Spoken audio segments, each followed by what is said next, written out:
they know the story. I think that's a good place to begin, is look at this turnout, and so many of your friends and family and old neighbors and all kinds of people are here to see you tonight. How does it feel? Kind of funny. I'm really happy that you guys all came here. I mean, I think that wherever I go, and probably we all wind up doing this as adults, part of coming of age in Winnipeg is really part of my identity. It really is. And I think that people who don't understand Manitoba, if they've never spent time here, and then they just don't get it as well as they could. There's something really unique about growing up in Winnipeg and in Manitoba particularly. I think so. I mean, obviously I'm biased for sure, but I really believe that. And I think that it is an amazing place to grow up, really. You lived in so many places, as we learned from this book. A lot in Manitoba. A lot of Manitoba. So the Paw and Dauphin in Winnipeg. Kentucky as well. So all kinds of places. What is it about Winnipeg that has remained so special to you? Well, I think because I was so impressionable, the age that I went through a lot of growing pains here. I think that back when I was a young person, I think we were called a spirited child. We were pretty, I guess, rebellious. We misbehaved a lot. I misbehaved in school too. I never stopped talking. I was the class clown, and that kind of kept going as I still am the class clown. I just think that, it just made such an impact on me and who I am. Before we delve into details that are in the book, let's talk about the book itself, because I was reading an interview that you did with a newspaper talking about how you didn't think your life was interesting enough for a memoir, which, girl, come on. Well, it really isn't any different than anyone else's adolescence. I mean, maybe I've met some remarkable women, but I think that particularly during breast cancer, I'm really glad that I wound up in this accidental sorority of other women. And to have an opportunity to sit and just, you're stuck together. So you wind up discovering things about each other. You can always relate to each other. And that's something that I didn't have in my 20s or 30s. I mean, I had a great job. I got to go and do rock and roll all the time. It was great, but it was extremely isolating. Absolutely. And, there was never a day you don't get to clock out of being Bif Naked. Mm-hmm. So it was just a different way to go through my adult life, and then suddenly to be the same as everybody else was amazing. I loved it. I never wanted to get better. I never wanted to leave treatment because it was so different for me, and it was so nurturing and so wonderful and healthy and supportive and all the things I didn't realize that I didn't have in my job. It was great. With the book itself, so you talked a bit before you read about the process of writing a book versus the process of making an album. Yes. And you have never been one to shy away from the personal or confessional in your lyrics. So I'm wondering what it was like for you expanding upon a lot of these stories, feelings, ideas in a book. It was extremely different. I'm a really flowery, fluffy writer. I love fluffy writing, pretending, spiders talk and talking about always the morning. I get up really early in the morning, so a lot of my writing has to do with mornings. Writing a book was very different. Lyrics can be abstract, they can be vague. They don't have to be detailed, they don't have to be chronological. I thought that I could write this book of prose that was very vague. And my manager, who has been my manager since I was 21 years old. I've only had one manager. A lot of bands go through many, but I've only had one manager. And he wouldn't let me get away with it. He basically said, no, it has to be chronological. And I would start whining right away, going, no, I don't think it does. It can be anything I want it to be. And he's like, no, actually it can't. So, wrong. right there, you're wrong. You have to do it in order. And it was really difficult. And even though I had addressed a lot of those topics in my lyrics before, to really bear them out there on the page I had to revisit them, partly to remember it, because I don't know about you, so when I turned 40, I can't remember anything anymore.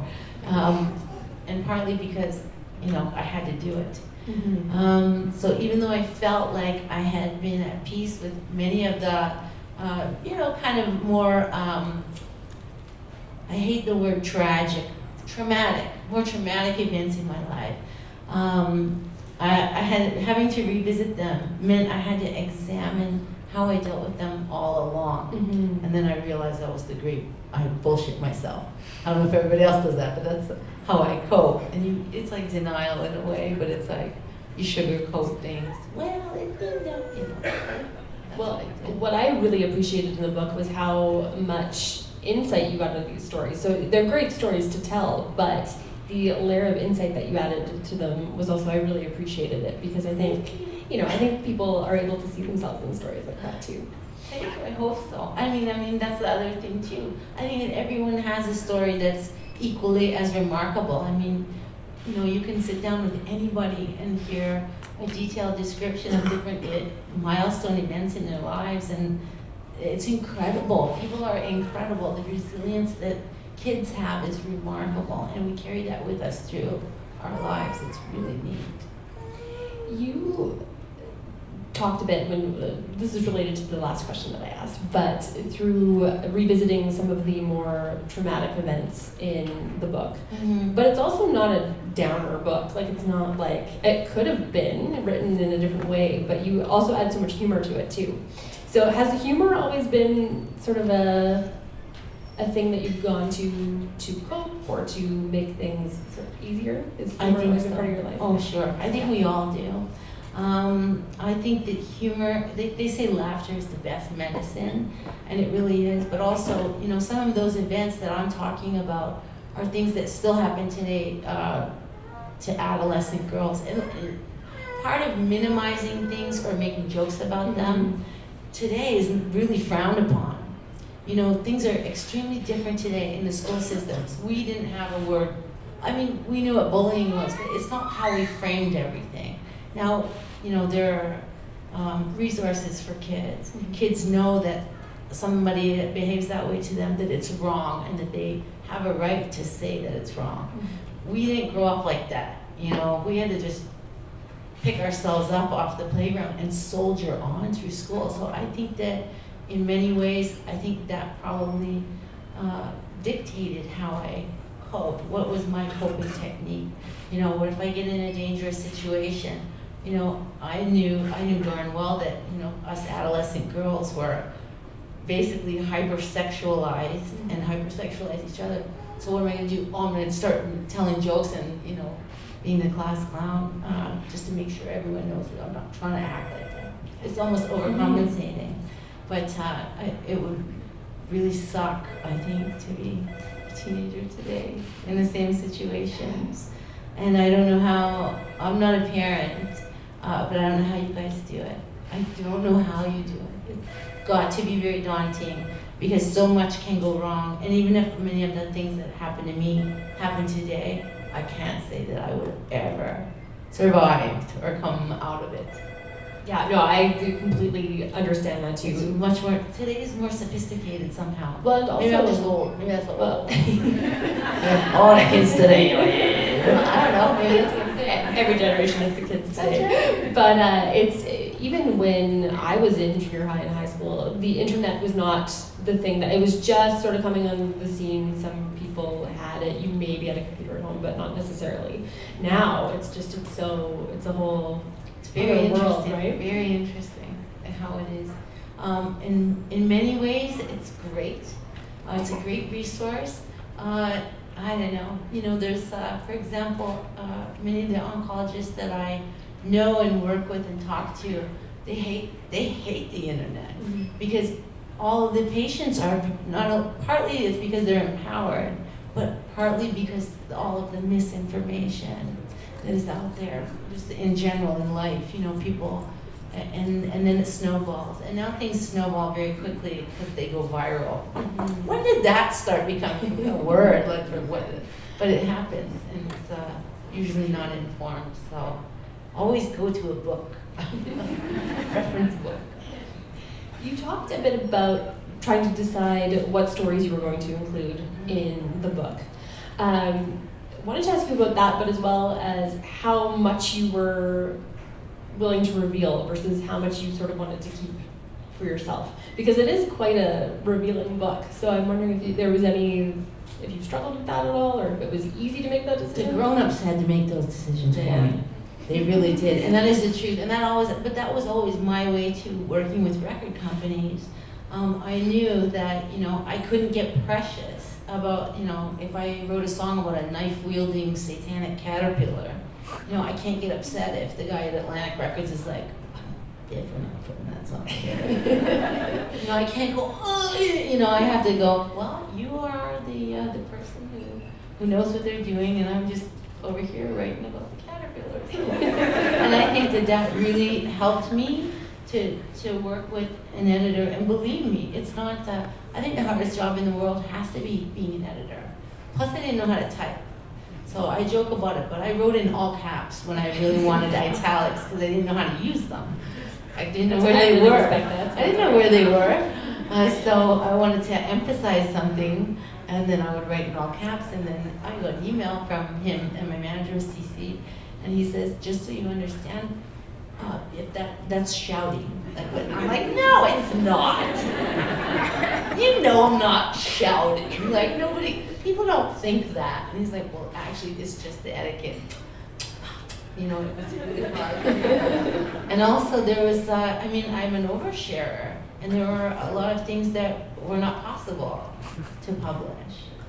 And I make a lot of jokes about it. Oh, I gotta protect the guilty, But the truth is, there were a lot of different experiences that we just couldn't go for. Being in the job that I've had and leaving the safety and comfort of Winnipeg.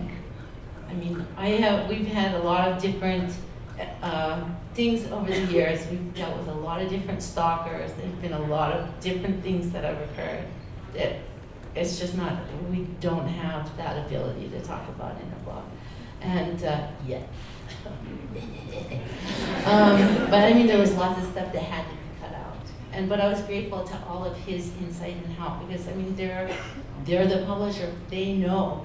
And if I ever got precious about it, like for example, my friend in Vancouver, Denise, who I met because she interviewed me, is how we met 25 years ago.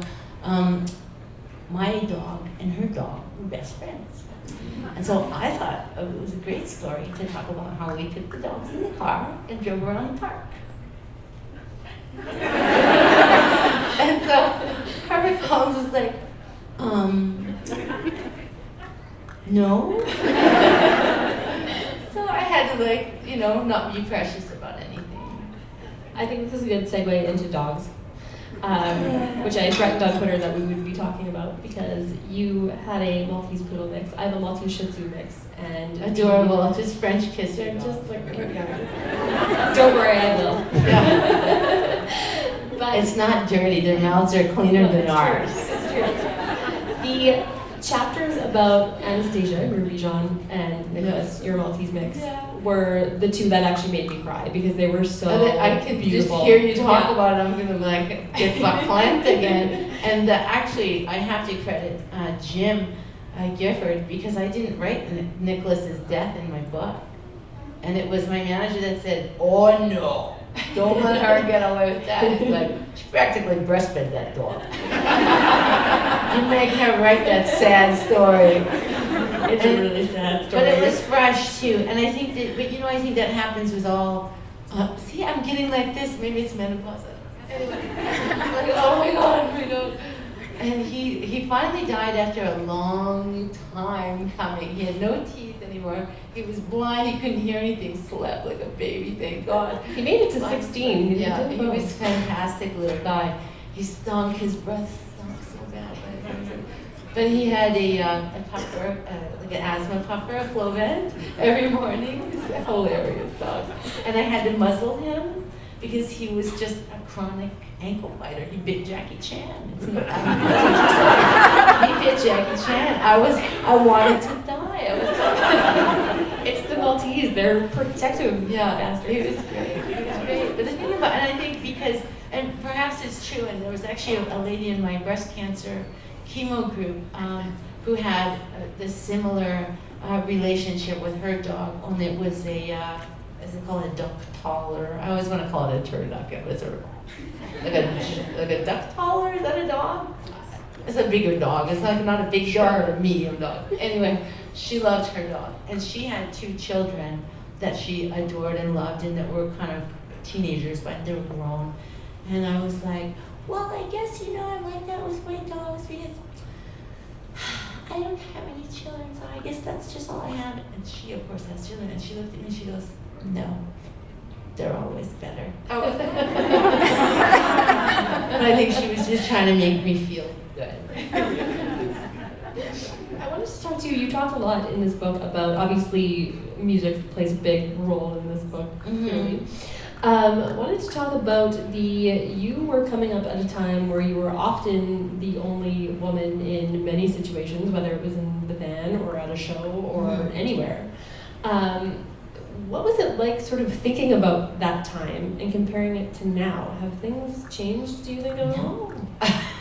Not really, but I mean, it's the same in if you work in a hospital. So ultimately it's not like, that musicians are running around like that. Hey, it wasn't the hair bands of the 80s where they had like the pole dancers on stage. This is, punk rock bands. So ultimately it's not like, the blatant, terrible misogyny, but the simmering undercurrent was always, always, always there. So I know women from bands who are extremely confrontational about it. And I always was such an internalizer and a polite Winnipeg girl that I wound up writing that into very angry, demonstrative lyrics and having a tough stage show. And man, I got my rocks off. I mean, that got all my anger out. But ultimately, I never took it that personally because I knew for sure it's just that it was a symptom of society. And it, they had no frame of reference. So, I mean, perhaps in one way, I get accused of kind of excusing them. But if you try to walk on the stage, for example, in a club that you've never played, and the security guard goes, hey, no chicks on the stage. I'm like, yeah, but I'm singing. And they don't believe you, or else they say, other things. They always assume I was a girlfriend. I mean, I was with Brett, but that's because, he had a mohawk. He was pretty adorable.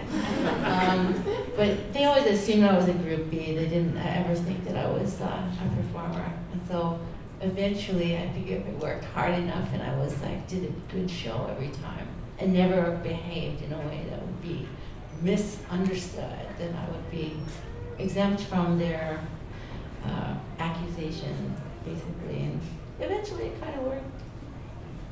I wanted to ask you too about moving from being in bands to your solo career and how that impacted songwriting, because you wrote about that in the book as well, and I thought it was really interesting about how you felt really self-conscious about your girly lyrics, which I guess means confessional.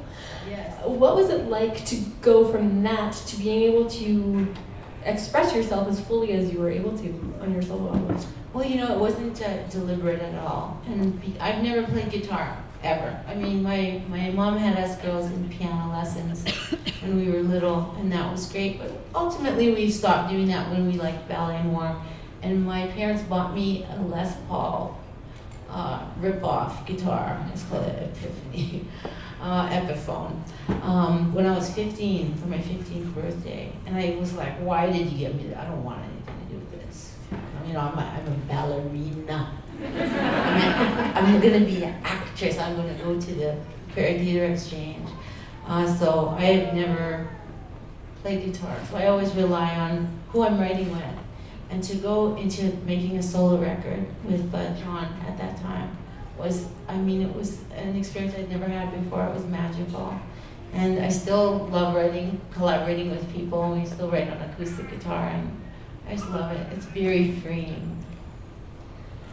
I have 2 more questions, and then we're going to open it up to the floor. But got to talk about your cancer, and then you're beating cancer. So cancer, it seems like it was a pretty life-altering experience for you. How you dealt with it was interesting when you got the diagnosis. You really met it head on. And what was it like in that moment and that year? The year of the tit, as she calls it. Year of the tit. Well, it was. And October is tit month. Because it makes me laugh, and it always makes other people laugh, and that's why I kept it up, and that's why I kept saying it. And the class clown thing came back as well. It was great. It was great. I just found that, and maybe it's anxiety that was never diagnosed, but I can't shut up. And so if I'm in an elevator, I'm going to be the one that's talk every time I'm talking. People are like, why is this person talking to me? I'm going to be talking. And the same I found true for the waiting room in the cancer clinic, because it just made me feel awful that these people, sometimes couples, they were just sitting there in their cloud of somber, I guess deer in the headlights, whatever they're going through. Nobody was talking. Nobody was like even being courteous. It was terrible. And so I just couldn't do it. I was like, oh, so hey, hi, I'm Beth. What are you in for? Yeah, and that was it. I just couldn't stop talking, and it was the best thing that ever happened. People opened up. You could see them soften. Their faces changed, and I believe in my heart that patients have better outcomes when they're happy. There's enough in life that is stressful and regular life. When you're in cancer treatment and your family gets to be in cancer treatment with you, it's never just one person who has cancer, the whole family experiences it. And I think that everyone constantly checking in with each other and trying earnestly to just do something silly every day. I mean, it's gonna make the difference for the family. They're gonna bond better. It's not gonna be as difficult on them, and the patient hopefully will survive. What did you learn about yourself through having that year? That I'm a pattern repeater. Because ultimately I was married and went on a honeymoon, and about 3 weeks later was diagnosed with breast cancer. And so that was a very new thing to introduce to an already fragile dynamic. And it was already fragile because, again, I had a pattern of going out with a guy and him asking me to marry him. I had 13 engagements. Anyway. And always saying yes, because I'm from Winnipeg, I'm polite. And then ultimately, when it goes to garbage, because you can't make that commitment to someone that you don't know, then you're stuck, and people do that dance for 6 months where it's terrible and everybody's lying, and it's awful. And that's what was going on for my brand new marriage anyway. And so to have the distraction of breast cancer was crazy. Plus, my Bichon had her 8th herniated disc operation the day of my first chemo. So it was, everything was on her and on trying to make my husband happy. I didn't really think about being sick. I didn't take any time to be sick for a minute. It was a crazy year. Now I would do it differently. Now I would have pajamas on all the time and just eat Malamars and go, yeah, I'm not going to work. So I think we're going to open it up because I'm sure other people have questions. And so, I don't know. My batteries have just died, so if there's somebody up close that has a question, that would be wonderful. Actually, two. I was just wondering, where do you think you might have been today had you not gone to and dropped out of university? And also, what advice do you have for new songwriters nowadays? Oh wow, those are great questions. Well, I don't know. I enrolled in the University of Winnipeg late in the season because my friend and I, who met at a modeling agency in Winnipeg, we both wanted to be actresses, and we went to Toronto to go do an audition. And so I was like, yeah, I'm not gonna. Everyone else that graduated high school, they were already enrolled in U of M, UW. I was like, no, I need to do auditions and this is what I need to do. Well, of course, no, wrong. So I was like scrambling and enrolled. Didn't get the courses I wanted. I think that I would have dropped out of university no matter what. I think that I was too immature at that time to do my studies. I always regretted not going back to school. And I always thought, I'm gonna go back to school after this next show, after this next tour, I'm gonna go back to school. Well, I'm still trying to find the time to do that. I don't know if I ever will. But then of course now I have my honorary doctorate, so my parents are happy. They're like, you're done. But as far as young songwriters go, you should songwrite every day of your life until you're an old songwriter. You know, and the thing about today and the music business, I am so lucky that I got to do the whole thing. From the jam space to the band tours to everything. You know, bands today don't have that opportunity. They really don't. It's so expensive. You know, it's probably like 150,000 US a month for a tour bus. And that's the truth. Nobody owns a tour bus. Your record label lends it to you and then you pay them back in record sales. So unless you are, you know, selling millions of records, you will never recoup, ever. And if they want to drop you, they can. And then that defeats young musicians and songwriters, and then they go back to university like that was supposed to do. And today it's hard for it to be a revenue source. So on the internet, I mean, things are just different. People download and people stream songs. It's just different. 99 cents seems like it's okay, but that's not a whole record. That's just a single. So the culture's changed. So I think a lot of people who get into songwriting get daunted because they're not going to possibly make any money. And how we frame songwriters shouldn't be that they are just living on bread and wine and writing songs. They probably all also work and songwrite, you know, and I think it's important to realize that that's okay and not romanticize our vision of what a songwriter is. To keep going. Who else? Yeah. I was wondering what, I could just be loud. Hi. I was wondering what the significance of the title of your book was. Well, it was named after my second record, which is called Bificus. And that record was actually named by my manager and the producer, because I wanted to call every record Satan's Girlfriend. And every time they said no, I went, fine. And then I just submitted it the next record, Satan's Girlfriend. They're like, you know, fine.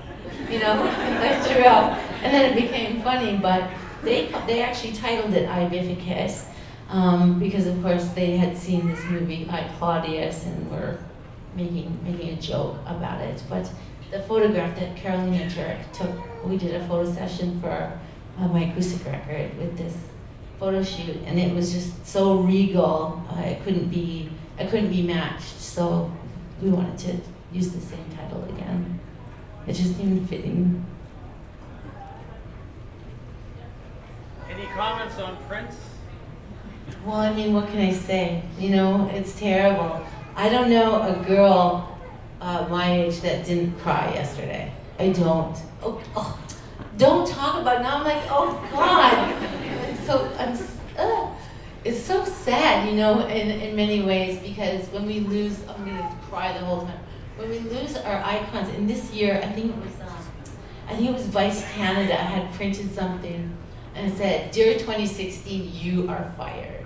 And I thought, yeah, you know what? Because we're mad. Lemmy's gone, Bowie's gone. It's just like, and so now I think that we're starting to realize that we're old.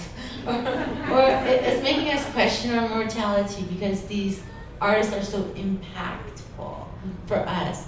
Little Red Corvette was the first video I ever saw in my whole life in Hibbing, Minnesota, when I went down there with my mom, because I was exempt from writing exams in school. So I got to go. And yeah, it was mind-blowing. And if you have an opportunity when you get home, Google his song. It's called Starfish and Coffee. Do you guys remember that song? It was like such an obscure. See, you're crying because you know. See, now I'm gonna cry because I saw her crying. Yeah, Starfish and Coffee it's called, and he has a video where he's with the Muppets. I don't think everybody's seen it. It's adorable. Yeah.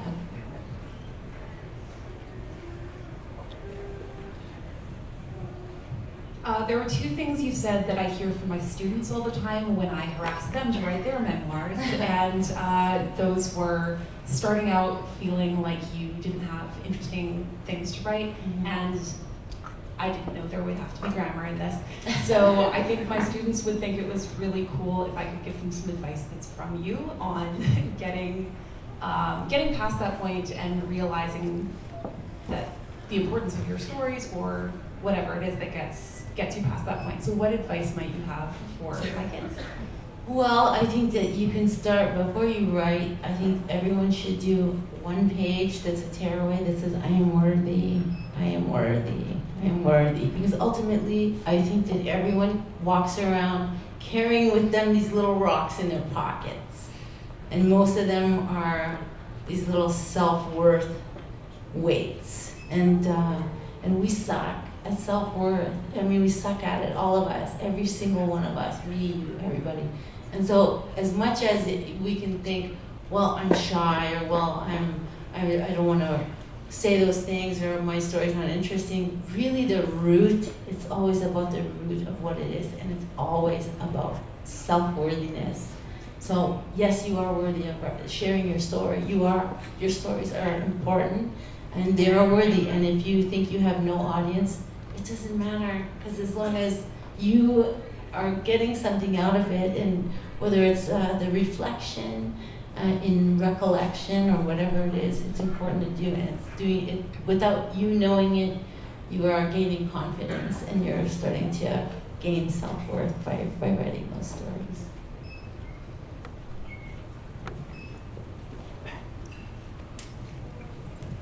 Dr. Naked. I was at one of your last so-called small stage concerts. I was splashed during your Twisted Sister tribute. Will you ever be taking that, doing smaller venues again? This was at the Pyramid. Well, we're playing on May 17th, 16th. Thank you. We're playing on May 16th, and we're playing a tour nationally called Songs and Stories, where I'm going to do some reading from the book, and then we're going to play the relevant songs that pertain to that, including lots of songs that we're working on now that I've never performed before. Mostly because I couldn't sing them without crying. Yeah, I know. Yeah, I'm losing my mind. So because I couldn't sing them. I just literally couldn't. I don't want to give it all away, but there's one song that I still have not gotten through once in rehearsal. So I know, because, it's a safe thing for me. It's very safe to be in Winnipeg. So I feel comfortable. I let my guard down. Now I'm just going to do this crowd. I know. But it's going to be fun. And so that's next month. That's in 3 weeks. At May 16th at the Park Theater. At the Park Theater. Oh, it's sold out. Ooh, we'll have to come back. Yes. The next day we're in Toronto, the day before we're in Saskatoon. And the only flight from Saskatoon to Winnipeg to make it in time for the show leaves at 5 in the morning in Saskatoon. I want you to wake up that day and go, oh. That's right. That's what time you wake up every day, though, isn't it? At home I get up at 3. Yeah. I do. Yeah. I do. I know this because I fiancé follow you gets on up at Twitter, 5. and it's always super early. Well, it was easier when I was in France, because of course the time zone is different. I get up at 3 every day so I can wake up my fiance at 5:19 with his cereal. And we have time for one more question from the front. So I'm a songwriter as well, and I think songwriting is very, as we mentioned, very confessional, very emotional, and songs are snapshots of certain moments. Mm-hmm. And I was wondering, when you were revisiting some of your songs, your stories, or things that you've gone through, and you start digging deep, and you start kind of getting into that kind of uncharted territory, you're starting a little worried, you're starting a little scared, a little apprehensive. How did you kind of navigate that emotional ride as you were going through that journey in writing the book? Well, again, for me, humor is a defense mechanism, and it's also a coping technique, and it's a wonderful coping technique for me. The risk you run is minimizing your experience, or almost, sugarcoating it, if you will. But it's what enabled me to get through, and it does enable me to do songwriting. And I think that being able to be whoever you are and then go on stage and, turn into like, whatever you're, like Danzig, like, who does that? You're like a polite person and you go on stage, and I just saw Cradle of Filth, for example.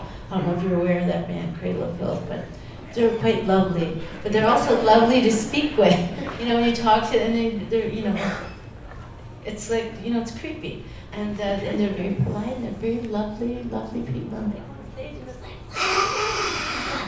and it's amazing. But I get it. I totally get it. And I suffer from my managers always telling me not to talk between songs, ever. And I always did. I got in trouble all the time. But you betray it. I don't know. You reconcile it with your songwriting and performing. I have one more for everyone. I hope so. That's a great idea. I hope so. I hope so. I would love to do that. Can you write to my boss? Yes. Can you tell him? Okay. I don't know. I hope so. I hope so. I would too. I did a spoken word record in 1996 called Oaken Spay Erdway, Things I Forgot to Tell Mommy. And I sat there with a DAT tape and a microphone in my manager's closet and read all these essays that I had written. And some of them got on records, and some of them got on this one big record that it was like the most, like, it was so stupid. I don't even know another word. It was the most stupid thing. I laugh every time I hear it. It's sad. It's actually very sad that I laugh at it. But I'll be bringing them with me to the Park Theater, and they're.